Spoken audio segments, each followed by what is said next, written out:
I know it is used very often as well in within the Orthodox churches. The other thing that would we hear an objection that comes from the Protestant side, Father, and I'd love to get your thoughts on this, because from Protestantism, we'll then hear, okay, well, a number of Protestants have no problem affirming that Mary is the mother of God. They've got no problem.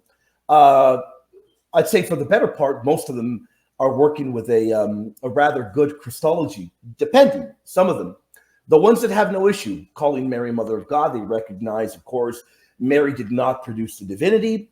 Mary rather gave birth to Christ, did not give birth to a nature, did not give birth to a will, but gave birth to Christ. Christ came out of her, a person. So they recognize and they view that title as being okay and proper.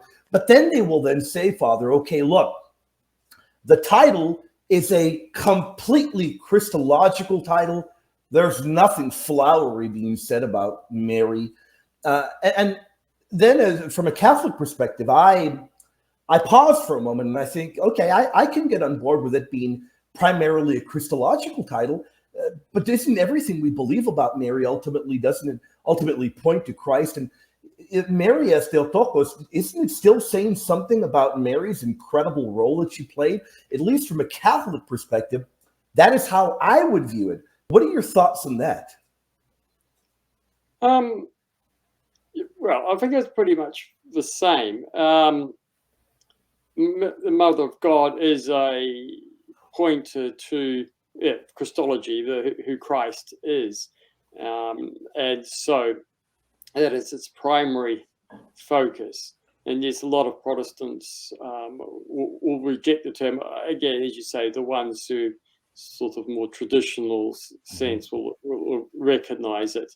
But a lot will tend to think it's like somehow she gave birth to or cause of the divinity of Christ. Yeah. And I think that's hard to understand it. But her title does reflect what I think is a very common problem with a lot of people who sort of fall away from the proper sense of Christology is the confusion between person and nature. In the Greek, hypostasis and the ousia. That distinction really confuses a lot of people. And so I think Protestants do an ageist thing, a lot of them, and confuse Mother of God with a nature, not her role qua nature rather than qua hypostasis.